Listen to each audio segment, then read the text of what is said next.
சொல்லி ஒரு பர்டிகுலர் வருஷத்தை சொல்லி இந்த வருஷத்துல ஓட்டு போட்ட பேரண்டோட பேரு அவங்களோட டீட்டெயில் எல்லாம் கேக்குறாங்க.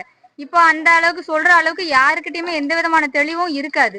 ஆனா அவங்க அதை பர்டிகுலரா மென்ஷன் பண்ணி கேக்குறாங்க. இதெல்லாம் கொடுக்கக்கூடிய அளவுக்கு யாருக்கிட்டயுமே எந்த விதமான டீட்டெயிலும் இருக்காது.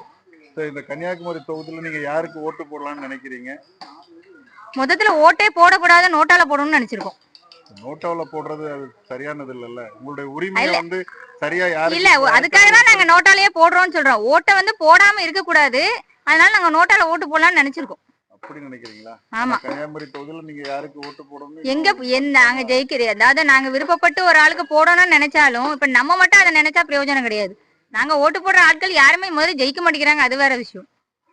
ஆமா, அதனாலயே எங்களுக்கு அந்த ஓட்டு போட இல்ல போட்டாலுமே எங்களுக்கு ஜெயிக்க மாட்டாங்கன்னு எப்படி நீங்க சொல்றீங்க? நீங்க போட்ட நபர் அது நாங்க யாருக்கிட்ட அப்படி கிடையாது. அவங்க நல்ல ஆட்கள், நல்ல ஆட்களுக்கு நாங்க ஓட்டு போடணும்னு வச்சுக்கோங்களேன். இங்க இருக்கிற மக்கள்லாம் 2 ஃபேவர்ல தான் இருக்காங்க. அது எந்த ஃபேவர்னு இங்க எல்லாருக்குமே இப்ப மீடியா